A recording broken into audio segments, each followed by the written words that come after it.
Okay let's start. Start किया जाए।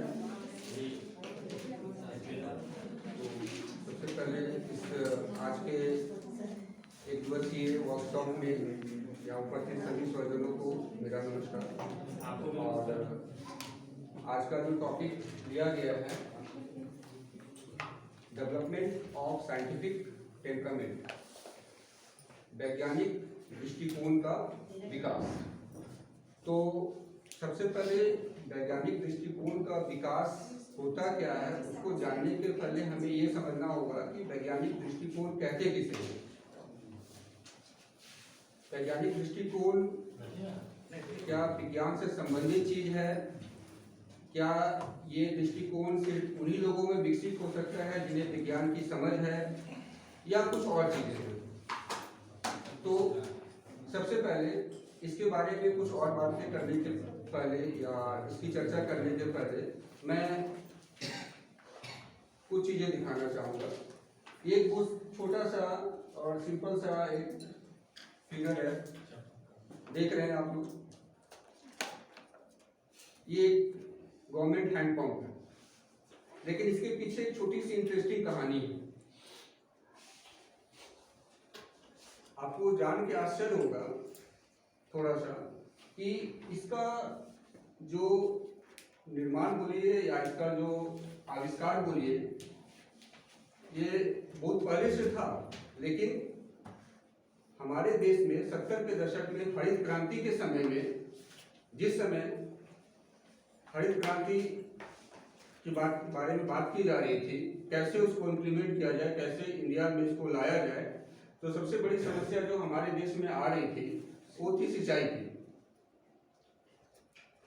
वैज्ञानिक तकनीक तो बहुत सारे डेवलप हो चुके थे, लेकिन सिंचाई कैसे की जाए? तो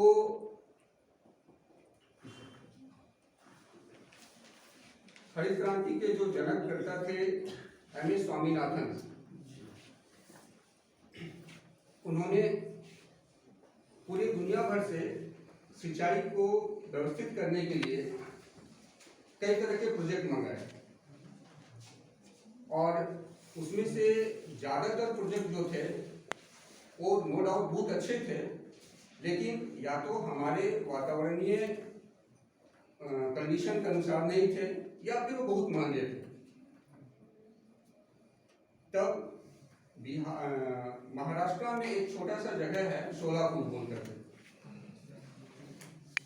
सोलापुर का एक लोहार था जो लोहे का काम करता था, वो कोई वैज्ञानिक नहीं था। ये चापाकल उसी एक लोहार का ये डिजाइन बनाया हुआ है, और हरित क्रांति के समय में इसका उद्भव हुआ। तो बोला जा सकता है कि उस व्यक्ति में एक वैज्ञानिक दृष्टिकोण था, और उसी का फल है कि इसको हाथों हाथ लिया गया, और ये सिंचाई का जो समस्या था उसको बहुत हद तक हमारे देश के परिप्रेक्ष्य में इसको बहुत आसानी से सॉल्व कर दिया। बहुत सस्ता था, किसी भी जगह अवेलेबल हो सकता था, और लंबे समय तक चलता भी था। एक छोटा सा एग्जाम्पल। इसी तरह ये दूसरा दृश्य है टाटा कंपनी का। जब इस कंपनी ने, टाटा ने अपनी ये गाड़ी लॉन्च की थी, तो इसे हॉटकेक माना जाता था। मतलब इतना अच्छा क्वालिटी का था कि ये रातों रात बिकना शुरू हो गया। यहाँ तक कोई समस्या नहीं थी, या कोई आश्चर्य की बात भी नहीं थी। आश्चर्य की बात ये थी कि इसका जो कैरिंग कैपेसिटी था वो लगभग 18 से 20 टन के आसपास था। तो केरल में एक कारीगर था, वो पूरी तरह से बोल सकते हो कि अनपढ़ था। केरल में एक गैरेज में वो काम करता था, कारीगर। थोड़ा सा स्किल्ड होने के बाद उसने अपना खुद का एक गैरेज खोल लिया, और उसमें वो काम करने लगा। उसके पास ये गाड़ी भी बनने के लिए आती थी। उसने इसके इंजन में और इसके ढांचे में बहुत सारी चीजों को गहन अध्ययन किया और देखा कि इसका जो कैरिंग कैपेसिटी है 18 से 20 टन है, और उसने उसमें छोटा सा कुछ मॉडिफिकेशन करके उसका कैरिंग कैपेसिटी को बढ़ा करके 27 से 28 टन कर दिया। गाड़ी वही थी, उसने सिर्फ उसमें छोटा सा कुछ बदलाव कर दिया। ये बात इतनी तेजी से पॉपुलर हुई कि कई राज्यों से अगर ये ट्रक खराब हो रही थी तो लोग बनवाने के लिए कर्नाटक जाते थे, केरल जाते थे, और सिर्फ बनवाने के लिए नहीं बल्कि उसमें कुछ छोटा सा मॉडिफिकेशन करके उसका कैरिंग कैपेसिटी को बढ़ाने के लिए। बात पहुंचते पहुंचते ये टाटा के पास भी पहुंच गई, टाटा कंपनी के पास पहुंच गई। उसके जो बड़े बड़े इंजीनियर्स थे, जो मैकेनिकल इंजीनियर्स थे, ऑटोमोबाइल इंजीनियर्स थे, उनको आश्चर्य हुआ कि ये कैसे हो सकता है। यहाँ इतने बड़े बड़े स्कॉलर्स हैं, पीएचडी होल्डर्स हैं, इनके दिमाग में ये बात नहीं आई है, ये क्या मॉडिफिकेशन किया है कि इसका कैपेसिटी सीधे 8 से 10 टन तक बढ़ जा रहा है। तो उन्होंने उस कारीगर को अपनी कंपनी में बुलाया, उनसे पूरा डिस्कस किया, और फिर कंपनी ने उसी कारीगर के मॉडिफिकेशन को चेंज करके ये नया मॉडल निकाल दिया, टाटा 709, 407 से। इसमें कुछ ज्यादा अंतर नहीं था, ट्रक वही था, सिर्फ इसमें छोटा सा मॉडिफिकेशन किया गया और इसकी वजह से इसका कैरिंग कैपेसिटी ज्यादा हो गया। तो बात यहाँ पे आ रही है कि क्या वो कारीगर जो था, वो मिस्त्री जो था, क्या वो एक वैज्ञानिक था या उसे विज्ञान की बहुत ज्यादा समझ थी, या वो ऑटोमोबाइल इंजीनियर था? ऐसा कुछ भी नहीं था। उसके पास था तो कुछ सोच, जिसे हम लोग वैज्ञानिक दृष्टिकोण का नाम दे सकते हैं।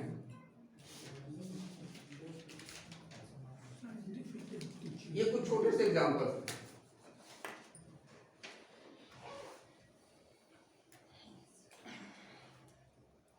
अब इस पर थोड़ी सी चर्चा की जाए वैज्ञानिक दृष्टिकोण के बारे में। दृष्टिकोण ये किस तरह का है? ये एक सोच है, एक धारणा हो सकती है, धारणा कहा जा सकता है इसे, या हमारा सोचने का तरीका कुछ इस तरह का अलग हो जो हमारे अंदर एक नए तरह का सोच को पैदा करे। हम जिस चीज को ऑब्जर्व कर रहे हैं एक बिल्कुल साधारण तरीके से नहीं, बल्कि उसमें कुछ तार्किक तरीके से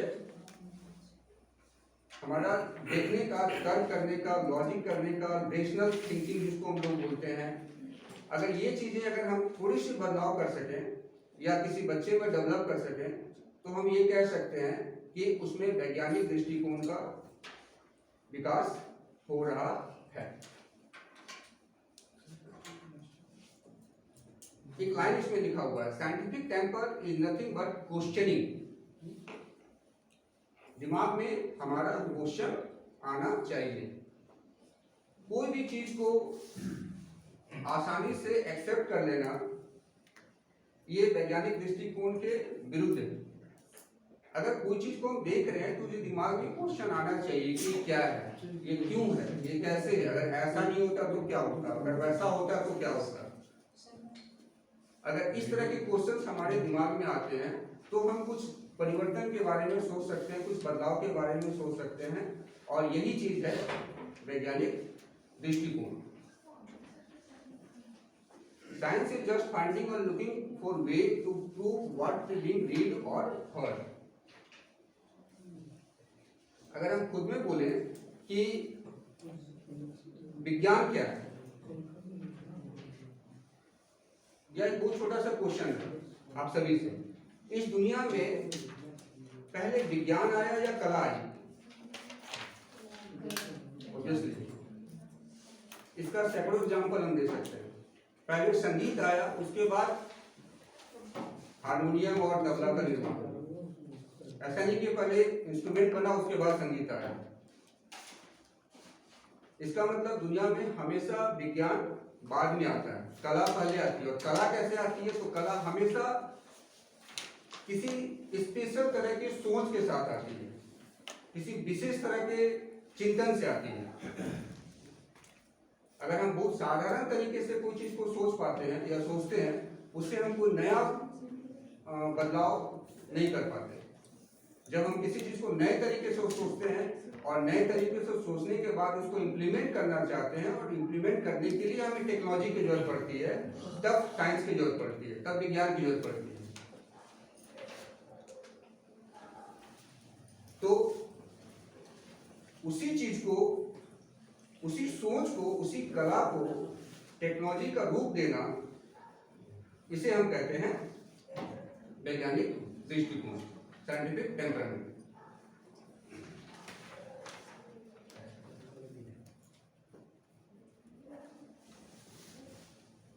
सिर्फ विज्ञान के बारे में अगर बात की जाए तो विज्ञान का मतलब ये भी हो सकता है कि ढेर सारा तथ्य, ढेर सारे कंसेप्ट, ढेर सारा नॉलेज, ये कहा जा सकता है, ये बोला जा सकता है, लेकिन ये विज्ञान का लिमिटेशन, ये वैज्ञानिक दृष्टिकोण नहीं हो सकता।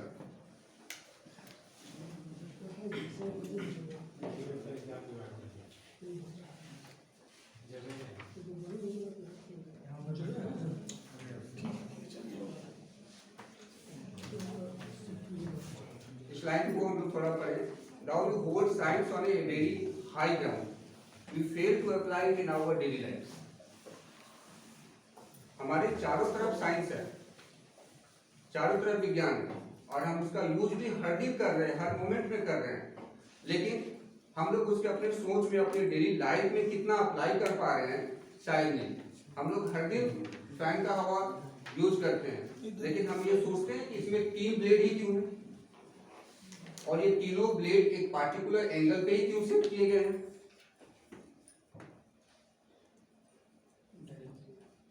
कुछ तो रीजन होगा। इसी को अगर उल्टा घुमा जाए तो हवा नहीं आएगा, उल्टा घुमा जाए तो हवा नहीं आएगा। हर एक ब्लेड का डिजाइन देखें तो ये थोड़ा सा एकदम प्लेन नहीं है, हल्का सा ऐसे कर्व है, टिल्ट। कोई रीजन होगा उसमें बीच में ग्रुप भी है, उसका भी रीजन है। हर चीज के पीछे रीजन है, और इस रीजन के बारे में सोचना ही कहलाता है वैज्ञानिक दृष्टिकोण।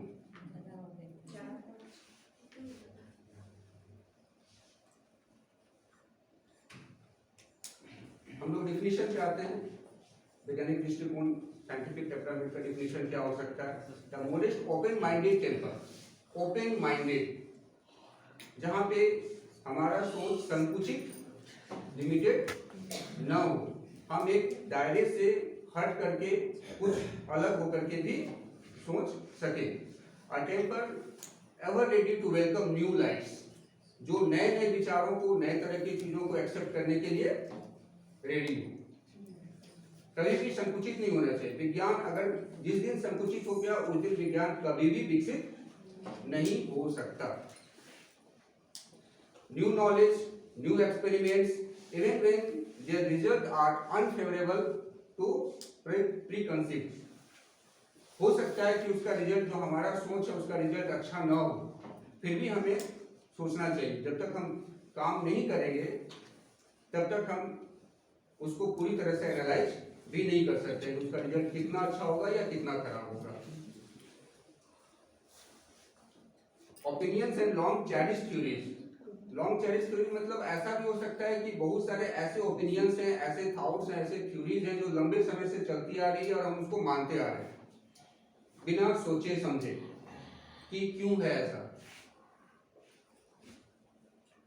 बाइबल में लिखा हुआ था कि सूर्य बीच में है, सूर्य हमारे पृथ्वी के चारों तरफ चक्कर लगाता है, और गैलीलियो ने इसका विरोध किया। मतलब उसने लॉन्ग चेरिश थ्योरी के अगेंस्ट में बोला, और उसे उसकी सजा भी मिली। उसको लगभग 8 साल तक नजरबंद किया गया अपने ही घर में। लेकिन आज हमें पता है कि कौन सही था, बाइबल सही था या गैलीलियो सही था? गैलीलियो सही था। तो नए सोच का विकास ऐसे ही होता है।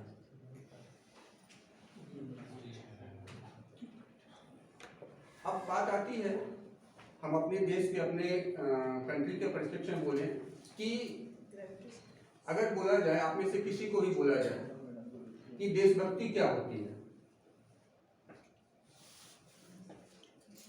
या आप बोला जाए कि आप देशभक्त हैं, तो नो डाउट कोई भी नहीं बोलेगा कि हम देशभक्त नहीं है। पर अगर पूछा जाए देशभक्ति होती क्या है, कोई छोटा सा एग्जांपल या छोटा सा आंसर किसी से भी। इसलिए अपना देश के लिए जो भी पॉजिटिव है अपना कंट्री के लिए सोचें। जो मोदी के बारे में सोचता है वही देशमुख। हम लोग यहाँ पे इस मूड में नहीं है, प्लीज।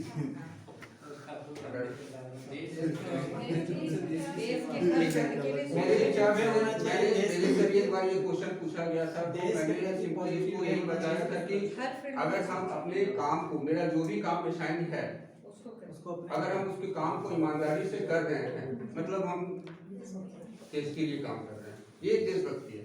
बहुत सारे लोगों से मैंने ऐसे पूछा भी, तो हम नेशनल एंथम में खड़े हो जाते हैं, ये देशभक्ति है। चलिए ठीक है, ये देशभक्ति है।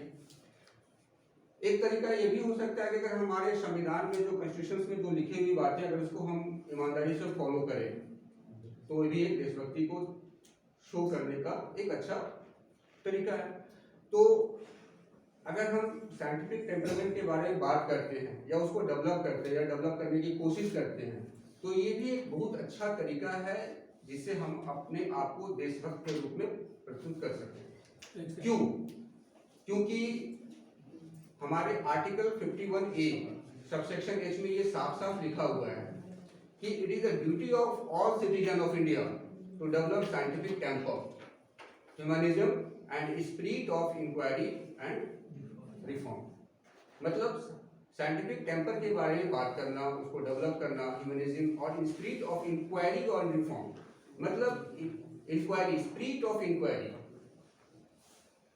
किसी के दिमाग में क्वेश्चन आ रहा है, उसे प्रोत्साहित करना, ना कि उसको सप्रेस करना। तो अगर इस तरह का विचारधारा हम रखते हैं, तो हम बोल सकते हैं कि मेरे अंदर भी उसी लेवल का देशभक्ति है, हम देशभक्त हैं। आप पीछे चल जाइए। साइंटिफिक टेम्परामेंट्स का मतलब क्या क्या हो सकता है? सबसे पहले क्वेश्चंस, कितने अलग अलग तरह के क्वेश्चंस हमारे दिमाग में आते हैं। अभी हम लोग इसके कुछ एग्जांपल्स की बात करेंगे। जुगाड़ पर देखिए, हमारे दिमाग में या हमारे बच्चों के दिमाग में क्या अलग अलग टाइप के क्वेश्चंस आते हैं? अगर आते हैं तो उसमें मेरा क्या रोल है? दूसरा, ऑब्जर्वेशन, किसी चीज को देखने का नजरिया, दृष्टिकोण अलग अलग हो सकता है। फॉर एग्जाम्पल, एक बार एक खास तरह का फूल था, एक मैडम लेके जा रही थी, तो मेरा नजर पड़ा, हम फटाक से बोला कि ये पेटल्स इसका तो बड़ा अजीब टाइप का है। तो मैडम हंसने लगी मेरे पर, वो इंग्लिश की टीचर थी, बोली सबको फूल में सुंदरता नजर आती है, इसको पेटल का डिजाइन नजर आ रहा है। तो चलिए, वो भी सही थी, मैं भी सही था। बात सिर्फ अंतर इस चीज की कि मेरा दृष्टिकोण थोड़ा सा अलग था, उसका दृष्टिकोण अलग था। तो ऑब्जर्वेशन, जैसे वो कहानी पढ़े ना कि हम लोग हाथी के ऊपर पैर छू के बोलता है कि हाथी खंबे की तरह होता है, सूंड छू के बोलता है वो पैर उसके, तो दृष्टिकोण अलग अलग हो सकता है। हम किसी चीज को कैसे देखते हैं, देखने वाले पर और सोचने वाले पे डिपेंड करता है। एक डॉक्टर था, वो सोशल वर्कर भी था, और वो लोगों को अवेयर करना चाहता था हमेशा कि शराब पीना बुरी बात है। उसने एक्सपेरिमेंट के व्यू पे एक गांव में छोटा सा इसी तरह का एक लोगों के बीच मीटिंग रखा। उसने क्लास में शराब लिया, उसमें एक अर्थवॉर्म को डाल दिया, थोड़ी देर बाद अर्थवॉर्म मर गया। तो उसने बताया कि देखो क्या हुआ, इससे आप क्या सीखे? एक शराबी खड़ा हुआ, बोला मैंने सीखा कि इसको शराब पीने से पेट का कीड़ा मर जाता है।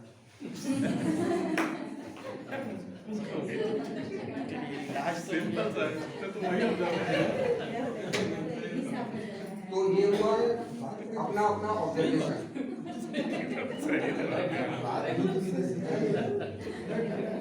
इसका ऑब्जर्वेशन अलग था, वो कुछ और दिखाना चाहता था, वो कुछ और दिख रहा है। तो हम किसी चीज को किस रूप में ऑब्जर्व करते हैं ये हमारे ऊपर डिपेंड करता है। तो फाइनली जवाब क्या होना चाहिए सर इसका?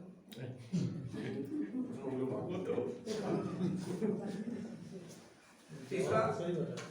हाइपोथेसाइज, इसका मतलब होता है कल्पना शक्ति। हम लोग किसी चीज को किस तरह से काल्पनिक तरीके से लेते हैं, क्योंकि अभी मैंने बात की कि कला का निर्माण तभी होता है जब हम किसी चीज की कल्पना कर सकते हैं। Drawing start. हाँ, अगर हम कोयल की आवाज और बटेर की आवाज में वो संगीत पा सकते हैं, खोज सकते हैं, एप्टाइज कर सकते हैं, तो इसका मतलब वो कला है। मुझे याद है एक हमारे हिंदी के शिक्षक थे, तो एक मेरे साथ एक लड़का पढ़ता था सोमनाथ, उसने बोला कि सर आज कोयल चिल्ला रही थी, पूरा खड़े हो गए। कौन मूर्ख बोला कोयल चिल्ला रही थी? इतने बड़े बड़े कवियों ने कोयल के लिए इतनी अच्छी अच्छी उपमा दी है और तुम बोल रहे कोयल चिल्ला रही थी? तो हिप्नोटाइज कुछ इसी तरह की चीजें होती है। हम किसी चीज को किस लेवल पे किस तरीके से कैसे कल्पना कर सकते हैं ये हमारे ऊपर डिपेंड करता है। देन जनरेट टेस्टेबल प्रेडिक्शन, उस कल्पना के आधार पे हम किसी चीज को प्रिडिक्शन करते हैं, अनुमान लगाते हैं कि ऐसा होना चाहिए, ऐसा हो सकता है, ऐसा होगा। मुझे याद है एक छोटा सा एग्जांपल कि जब हम लोग ग्रेजुएशन में पढ़ते थे तो उस समय इंडियन स्कूल ऑफ माइंस में हमारा कुछ प्रैक्टिकल्स चलता था। एनवायरमेंटल साइंस का बड़ा सा बिल्डिंग था, क्योंकि वो IIT है, तो वहाँ पे नीचे में बहुत सारे प्रोफेसर्स और इन लोगों का कार वार खड़ा रहता था। तो 4-5 कार में LL लिखा होता था। आज हम लोग को सबको पता है, मुझे ही पता, उस समय नहीं पता था कि L का मतलब क्या होता है, रेड कलर से लर्निंग। हाँ, लर्निंग। तो एक मेरे साथ पढ़ता था राकेश नाम का लड़का, उसका ऑब्जर्वेशन क्या था, उसने क्या प्रेडिक्शन किया था और हम लोग उसे विश्वास भी कर लिए कुछ समय के लिए कि जो प्रोफेसर है उनका कार में लिखा हुआ, जो असिस्टेंट प्रोफेसर या जो वो लोग हैं उनका कार में L लिखा हुआ। तो हाँ, हो सकता है भाई जो असिस्टेंट लोग हैं उनका L लिखा हुआ है, तो हम लोग मान लिए। बाद में मालूम चला कि मतलब, तो हम लोग किसी चीज को देखते हैं उसके आधार पर उसको प्रिडिक्शन करते हैं। मैं जब बहुत छोटा था, क्लास 4-5 में पढ़ता था, तो मैं जब बोकारो में रहता था, और हमारे 3rd फ्लोर पे बिल्डिंग थी। 3rd फ्लोर पे हमारा फ्लैट था, क्वार्टर था, और बालकनी पे मैं पैर लटका करके ऐसे हमेशा ऐसे देखता था। मेरा क्वार्टर सबसे लास्ट में था, उधर पूरा मैदान था और उधर लास्ट में नदी वदी थी। तो ऐसा ही घास का पूरा मैदान था, और जब बहुत सारे लोग एक ही रास्ते से घास पे जाते हैं तो वहाँ का घास खत्म हो जाता है ना। तो हम सोचते थे ये घास यहाँ पे नहीं है, इधर क्यों?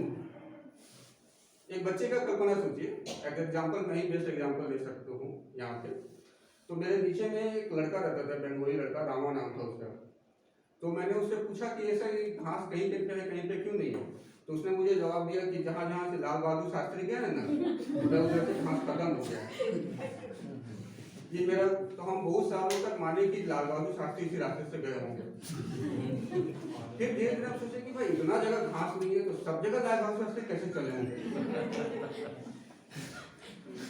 दिस इज रियल, मतलब एकदम 100% सच बात मैं बता रहा हूँ। राम जी का घोड़ा है। तो प्रिडिक्शन बच्चों में ऐसे ही आती है, और रेशनल थिंकिंग जब हमको लगा कि नहीं ये बात तो गलत हो, इतनी जगह से तो लाल बहादुर शास्त्री नहीं चल सकते, इसका मतलब ये 100% गलत बात है। फिर मालूम चला कि नहीं, जिस रास्ते से सब लोग चलते हैं, हर दिन चलते हैं, तो वहाँ का घास जल जाता है, खत्म हो जाता है, और फिर वहाँ घास नहीं। उसके बाद आता है एनालाइज फॉर्म थ्योरी। हम लोग हर दिन की कल्पना, सोच, विचार, इसके बाद हम लोग थ्योरी पे आते हैं, एक सिद्धांत बनाते हैं। वो सिद्धांत मान्य भी हो सकता है, अमान्य भी हो सकता है। ये हो ऐसे रखा ऐसे बहुत सारे सिद्धांत हैं दुनिया में बनाए गए जो बाद में उनको गलत साबित कर दिया गया। हाँ, और लास्ट में कम्युनिकेट, उस सिद्धांत को फिर हम लोग दुनिया को बताना चाहते हैं कि देखो इस तरह का एक सिद्धांत है।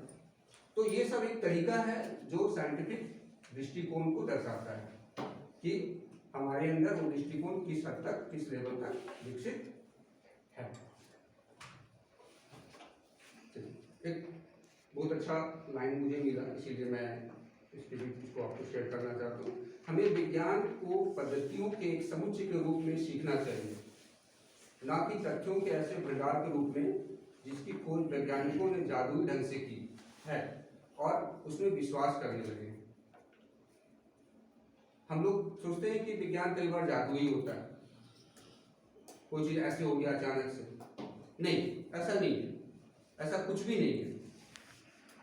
आज भले जो चीज हमें जादू लग रहा है उसका शुरुआत बहुत धीरे धीरे स्टेप बाय स्टेप हुआ होगा और आज हम उसके रिजल्ट को, उसका लाभ ले रहे हैं।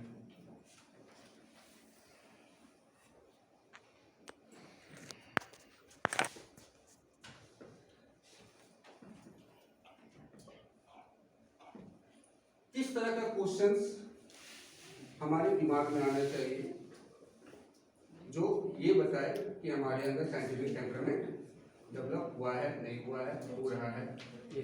हाँ, किस टाइप के क्वेश्चन? हर चीज में व्हाट लगाना, ये क्या है, क्यों है, कैसे है, कब है,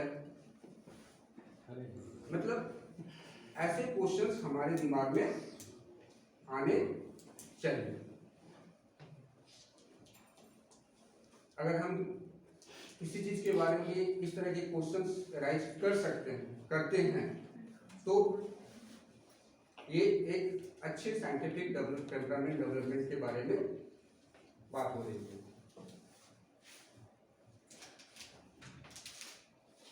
चलिए, अब यहाँ पे बात आती है पेरेंट्स का, एक गार्जियन का या टीचर्स का, बच्चों को लेकर के कैसे बच्चों में इस चीज को डेवलप कर सकते हैं।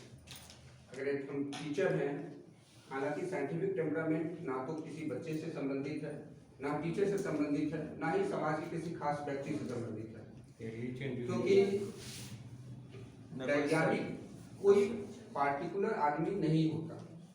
किसी खास आदमी को हम ये नहीं बोल सकते कि ये वैज्ञानिक है या उसके यहाँ पे एक मोहर लगा हुआ है कि वो वैज्ञानिक है। वैज्ञानिक दृष्टिकोण किसी के भी अंदर हो सकता है और दुनिया में जितने भी ऐसे बहुत बड़े बड़े साइंटिस्ट हैं जिनके बारे में हम जानते हैं, वो कोई भी नॉन वैज्ञानिक नहीं थे, उनको कोई जानता भी नहीं था। इसका सबसे रिसेंट एग्जांपल हम लोग में एक है सर। हाँ, कॉमर्स के होते हुए एक फर्स्ट क्लास की गाड़ी बनाए और उनका पूरा रामगढ़ में तारीफ होती है। वो होता है साइंटिफिक टेम्परामेंट, साइंटिफिक टेम्परामेंट। लेकिन ये साइंटिफिक टेम्परामेंट का बहुत अच्छा एग्जांपल है। डे सर भी एग्जांपल है। बिल्कुल, बायोलॉजी हम लोग सभी हैं, बस बात अंतर ये है कि किन्हीं के पास विज्ञान की समझ है और किसी के पास विज्ञान का दृष्टिकोण है। तो विज्ञान की समझ होना और वैज्ञानिक दृष्टिकोण होना दो अलग अलग चीजें हैं। दृष्टिकोण किसी के पास भी हो सकता है।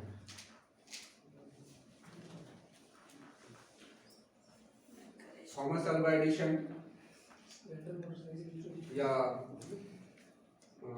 मेंडल्स का नाम ले, मेंडलीफ का नाम ले, ऐसे जितने भी बड़े साइंटिस्ट के बारे में हम लोग जो पढ़ते हैं, सुनते हैं, वो कोई भी बड़े बड़े डिग्री उनके पास कुछ नहीं था। मेंडल तो कभी स्कूल भी नहीं गए और एडिशन तो स्कूल भी नहीं गए, सब लोग जानते हैं।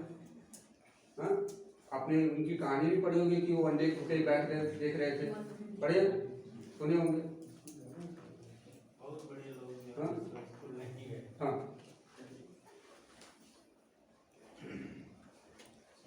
लेकिन उनके अंदर रेशनल थिंकिंग थी। ये थिंकिंग का उन्हें विरोध भी झेलना पड़ा। ऐसा नहीं है कि थिंकिंग हमेशा अच्छा ही होता है। आप कुछ भी नया करने की कोशिश करेंगे दुनिया में तो इतना सत्य है कि अगर 10 लोग आपका साथ देंगे तो 90 लोग आपका विरोध करेंगे। आस्था और परंपरा और जो बनी बनाई रीति रिवाजें जो सदियों से चलती आ रही हैं, इसको तोड़ना इतना आसान नहीं होगा। उसको तोड़ने के लिए ही शायद हमें वैज्ञानिक दृष्टिकोण की जरूरत पड़ती है, और उसके लिए विल पावर, एक रिजिडिटी भी चाहिए, विरोध करने का क्षमता होना चाहिए। अगर गलत है, आपको लगता है वो गलत है तो ओके। तो किस तरह से टीचर के रूप में हमारा क्या रिस्पॉन्सिबिलिटी बनता है, क्या रोल हो जाता है? पहला है एनकरेज टू आस्क क्वेश्चन, बच्चों को क्वेश्चन पूछने के लिए प्रोत्साहित करें। अक्सर क्या होता है, हम लोग अपने डेली लाइफ में एज ए टीचर के रूप में हम लोग देखते हैं कि बच्चे जब क्वेश्चन पूछते हैं तो अगर क्वेश्चंस रिलेवेंट हैं, सिलेबस से रिलेटेड है, टॉपिक से रिलेटेड है, तो हम लोग उनको वैल्यू देते हैं। और जहाँ ये थोड़ा सा अलग होता है, कुछ अलग होता है, तो हम लोग या तो उसको नकार देते हैं, इग्नोर कर देते हैं, या उसे टाल देते हैं। नहीं, क्वेश्चंस कभी भी गलत नहीं होता, ऐसा नहीं हो सकता क्वेश्चन गलत हो सकता है कि उसका आंसर मुझे नहीं आता हो, या उसका समझने की हम कोशिश ना करें, कोशिश ही नहीं कर रहे हैं। कई बार होता है कि उस क्वेश्चन को हम टाल दिए थोड़ी देर के लिए, लेकिन बाद में हम उस पर सोचें, उस पर थोड़ा सा चिंतन किए, क्या हो सकता है उस क्वेश्चन का आंसर, या ऐसा क्वेश्चन क्यों पूछा।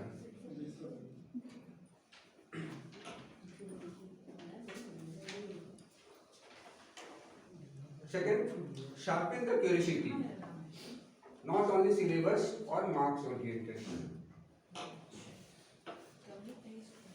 कहा भी जाता है कि बच्चे में समझ को पैदा करना ज्यादा जरूरी है, सीखना ज्यादा जरूरी है, ना कि सिर्फ पढ़ते रहना। हम बहुत सारे ढेर सारे तथ्यों को पढ़ करके जमा कर लिए, दिमाग में भर लिए। विवेकानंद ने भी कहा कि इतने सारे ढेर सारे नॉलेज को दिमाग में ठूस करके भरने से क्या फायदा, आपको उसमें से कितना काम आएगा।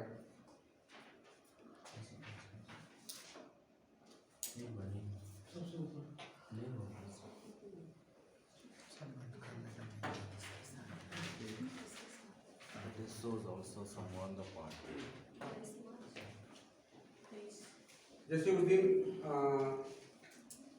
वो स्वामी विवेकानंद की जो कहानी थी छोटी सी, बहुत अच्छी थी कि साधु ने 15 साल का साधना के बाद नदी पे चलना सीख लिया, पानी के ऊपर चलना सीख लिया। तो बहुत सही बात है, 15 साल तक हम ढेर सारे नॉलेज को जमा करके अपने डेली लाइफ में उसको कितना यूज कर रहे हैं। उससे तो ज्यादा अच्छा है कि हम कम सीखें और उस कम सीखे हुए चीज को ज्यादा अप्लाई करें।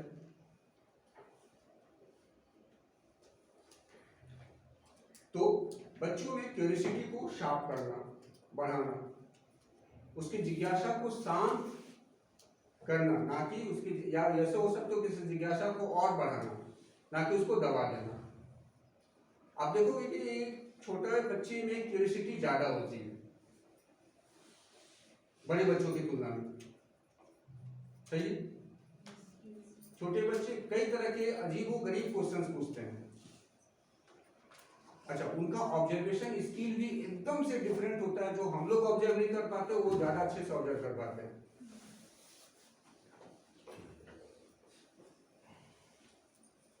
प्रोवाइड अपॉर्चुनिटी टू एक्सप्लोर, उनको एक्सप्लोर करने का ज्यादा मौका दीजिए। अक्सर as a parents, as a guardian, हम लोग उसको एक्सप्लोर करके नहीं लेते। हम लोग क्या बोलते हैं, नहीं ऐसे मत करो, ये मत छुओ, ये मत करो, उधर मत जाओ।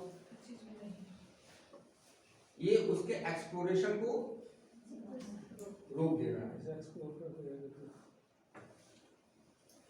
क्योंकि हाँ, ये बात सही है कि हो सकता है कि उसका इफेक्ट पड़े, थोड़ा सा कुछ खराब हो जाए, चोट लगे, कुछ भी हो सकता है, बट जितना ज्यादा एक्सप्लोर करेगा उसका एक्सपीरियंस भी उतना ज्यादा होगा। एक छोटा सा एग्जांपल है, मान लीजिए कोई बच्चा अगर इलेक्ट्रिक बोर्ड या इस तरह की चीजों से खेल रहा है, हो सकता है उसको इलेक्ट्रिक शॉक लग जाए, नो डाउट। लेकिन हम में से कोई भी अगर ये किसी बच्चे में ये पोटेंशियल या ये नॉलेज को डेवलप कर दे कि इलेक्ट्रिक करंट क्या होता है, इलेक्ट्रिक करंट का इलेक्ट्रिक शॉक क्या होता है, बता सकते हैं? इलेक्ट्रिक शॉक का लगना क्या होता है? आप वो तरीके से बता सकते हैं, जब इलेक्ट्रिक शॉक लगेगा तो ऐसे होगा, झटका लगेगा, ऐसा होगा। लेकिन जिस दिन एक बच्चे को इलेक्ट्रिक शॉक लग गया, उस दिन वो किसी से पूछने की जरूरत ही नहीं पड़ेगी इलेक्ट्रिक शॉक होता क्या है। कहने का मतलब क्या होगा? Exploration, real life experience. Real life experience. शुरू में जब बिजली हम लोगों के यहाँ आई थी, शायद ये में था 15 में, तो उस समय कुछ लोग उस पर नंगी तारों पर एक शुरू में एक किए थे। तो ये उस समय का ये है कि कितने बार ऐसा केस आया, जल गए, कितने लोग ये हुआ, इसके बाद बताने का जरूरत नहीं पड़ा कि उससे बचना है या ये है, ये सारा तो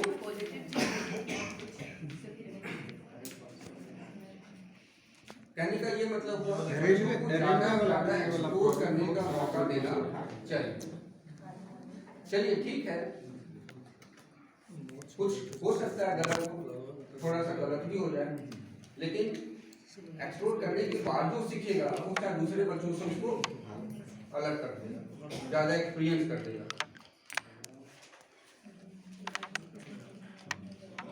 लेकिन अक्सर होता इसका उल्टा है। मैं एक दुकान में खड़े था, वहाँ पे वो मछली पकड़ने वाला हुक होता है ना, वो बिकता था, पतंग बच्चे का आइटम था। हाँ, बंसी और हुक जो होता है सर।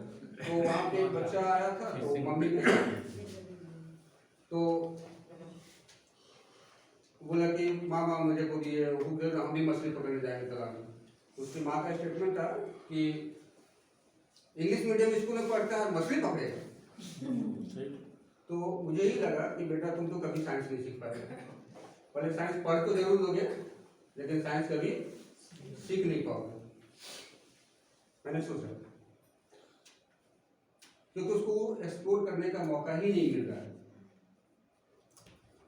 जब तक एक बच्चा पानी को नहीं छुएगा वो कभी जान ही नहीं पाएगा कि ठंडा किसको बोलते हैं, गर्म किसको बोलते हैं।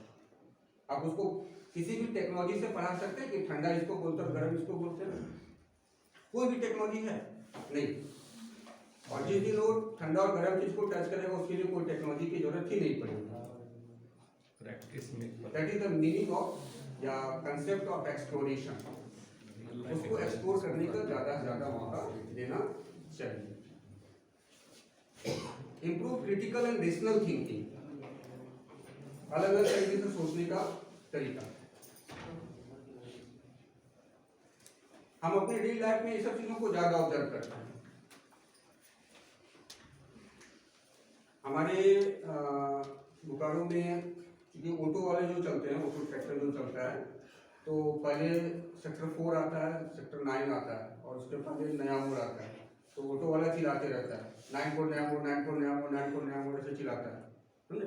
तो एक बार मैं जाके बैठा, 9 चिल्लाता है सर। नहीं, आप 4 से जाइएगा उधर, तो 4 से उधर जाइएगा तो 9 को नया मोड़ चिल्लाता है।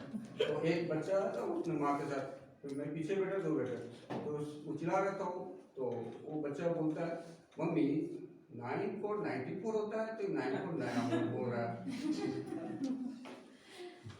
तो मुझे लगा कि ये बच्चे में रेशनल थिंकिंग पैदा की है। 9 को 94 होता है, उसका कहना बिल्कुल सही है, ये 9 को नया मोड़ क्यों बोल रहा है। हाँ। इस तरह की रेशनल थिंकिंग को बढ़ावा दें। मेक लर्निंग प्रोसेस का फन, ऑब्वियसली ये सब लोग जानते हैं, कोई भी लर्निंग प्रोसेस को फन के रूप में देना चाहिए, बच्चों को सोचना चाहिए। Supporting the students with their experiments, science experiment मांगता है। साइंस की समझ या साइंस का दृष्टिकोण या उसके कंसेप्ट को बिल्ड करने के लिए एक्सपेरिमेंट का होना जरूरी है। आप किसी भी तरीके से बता दीजिए बच्चों को, लेकिन जब तक वो कोई रियल चीज को देखेगा, अपने आंखों से नहीं देखेगा, खुद से करके नहीं देखेगा, वो नहीं सीख सकता। हम आपको 100 तरीके से बता दें कि देखो चाय ऐसे बनती है, आप यूट्यूब दिखा दो, वीडियो दिखा दो, सब दिखा दो, लेकिन चाय बनाना उसी दिन आप सीख पाएंगे जिस दिन आप खुद से चाय। हाँ, उसी दिन पता चले गर्म चीज को, गर्म बर्तन को छू लेने से क्या होता है या गैस कैसे जलाना है।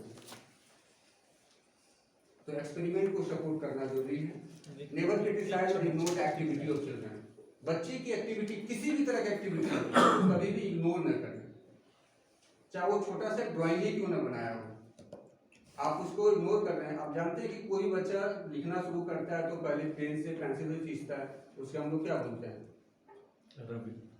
स्क्रिबलिंग। स्क्रिबलिंग बोलते हैं। आपको नहीं लगता है कि स्क्रिबलिंग राइटिंग का सबसे पहला स्टेप है? कोई भी बच्चा बिना स्क्रिबलिंग का सीखना नहीं शुरू कर सकता। तो क्या हम स्क्रिबलिंग को इग्नोर कर दें? कभी नो। दैट मीन्स अगर वो छोटा सा चीज ही बना रहा है, छोटा सा वर्क कर रहा है, छोटा सा डिजाइन बना रहा है, कोई मॉडल बना रहा है या कुछ भी ऐसा कर रहा है, तो उसको हमेशा एनकरेज कीजिए, सपोर्ट कीजिए। चाहे वो जैसे बना रहा है, उसके दिमाग में क्या रेशनल थिंकिंग, क्या क्रिटिकल चीजें चल रही है वो हम और आप नहीं समझ सकते।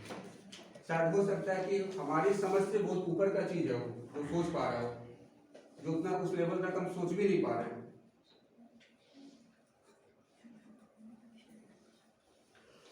Help them to hypnotize. Sorry, hypothesize.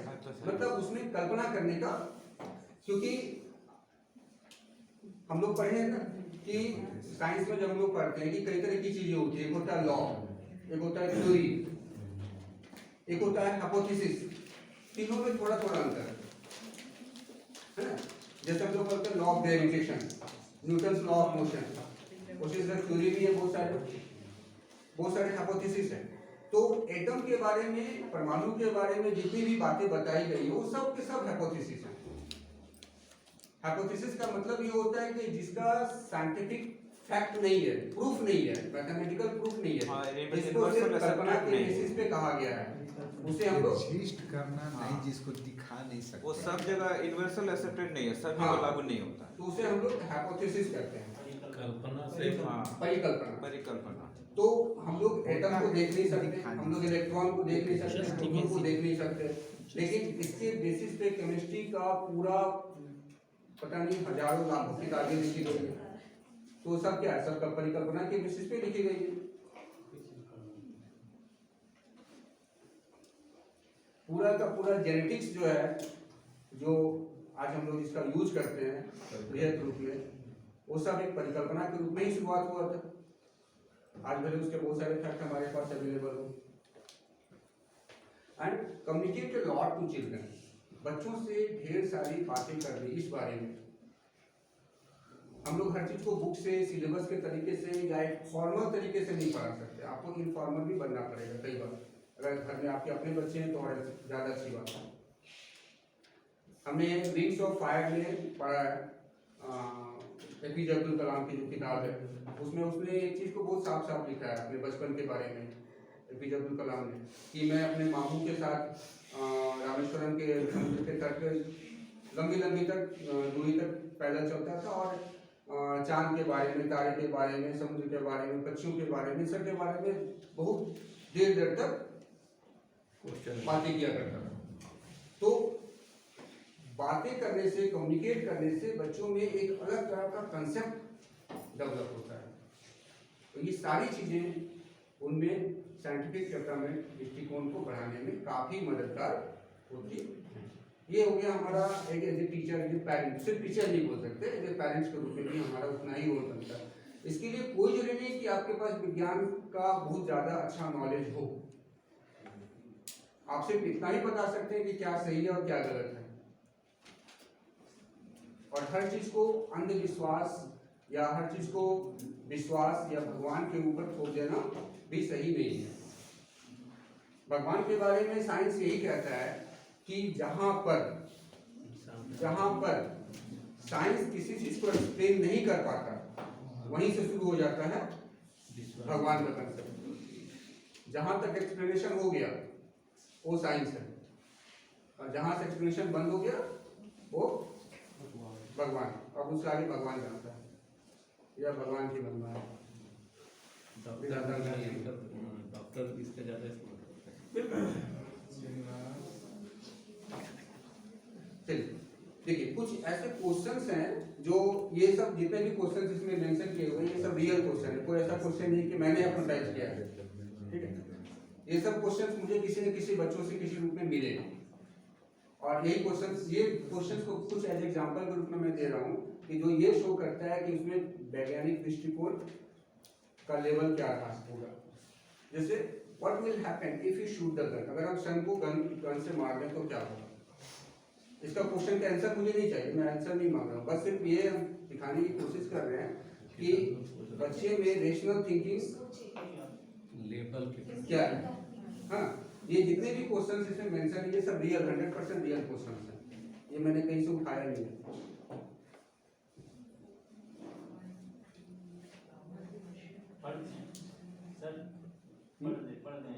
हाँ, what will happen if you shoot the sun, अगर हम सन को गोली मार दें तो क्या होगा? इसका कोई आंसर पता नहीं है कि नहीं है, नहीं पता। हाँ, या कुछ आंसर बन सकता है कि नहीं मालूम, लेकिन उस बच्चे का एक सोच है। What happen if a bird stop instantly while flying in sky, उड़ते उड़ते अचानक से रुक जाए तो क्या होगा? तो क्या होगा वो बात की बात है, वो मेरा रोल हो गया या टीचर का रोल हो गया, एक बड़े का रोल हो गया, लेकिन बच्चे में क्वेश्चन आया क्या होगा। हाँ, उड़ते हुए पक्षी को सब देखते हैं, लेकिन ये सोचा नहीं कि क्या होगा, अगर बीच में ही रुक गया तो अचानक से तो क्या होगा। फिर how our voice reach to the far distance through mobile phone, mobile phone से जब बात करते हैं तो हमारी आवाज बहुत दूर दूर तक, मुंबई दिल्ली तक कैसे चली जाती है, लेकिन ये भी एक रेशनल थिंकिंग है।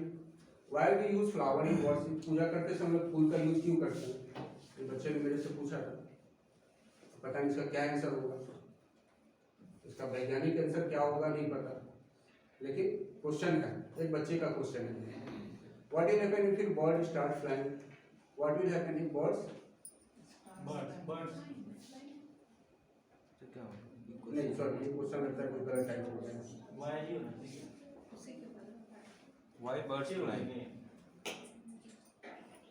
नहीं, अच्छा छोड़िए, इस क्वेश्चन को छोड़िए, ये क्वेश्चन देखिए, ये क्वेश्चन एक गर्ल्स का क्वेश्चन था कि if the is the digestive enzyme not affect the developing foetus in mother stomach, कि माँ के पेट में जो बच्चे का डेवलपमेंट हो रहा है वो डाइजेस्टिव एंजाइम से उसको इफेक्ट नहीं पड़ता।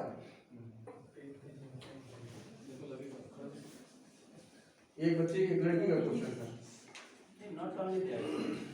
इस तरह के बहुत सारे क्वेश्चन है, कुछ ही एग्जांपल मैंने दिया है।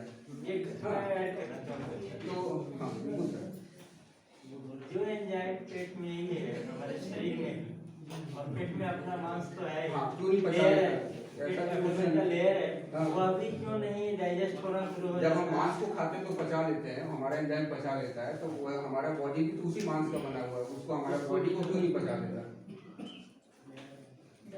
ऐसे बहुत सारे क्वेश्चन हैं। तो इसका आंसर भले आपके पास हो तो आप सोचिए। हाँ, इसमें से लास्ट वाला क्वेश्चन इंटरेस्टिंग हो सकता है।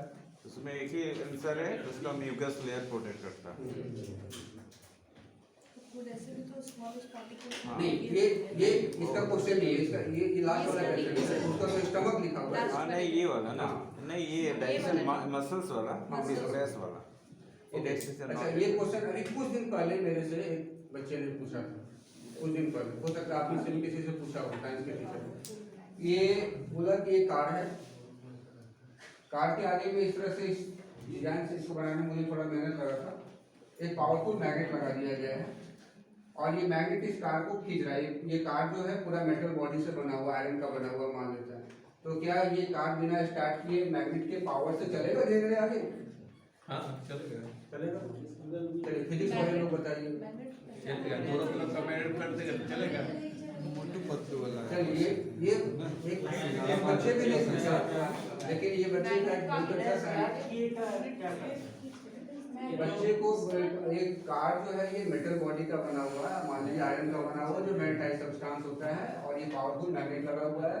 ये मैग्नेट उस कार को खींचेगा अपनी तरफ, तो कार क्या इस मैग्नेट के पावर से बिना स्टार्ट किए धीरे धीरे चलेगा? नहीं चलेगा। देखिए इसका रीजन भी हम बताते हैं, चलेगा कि नहीं।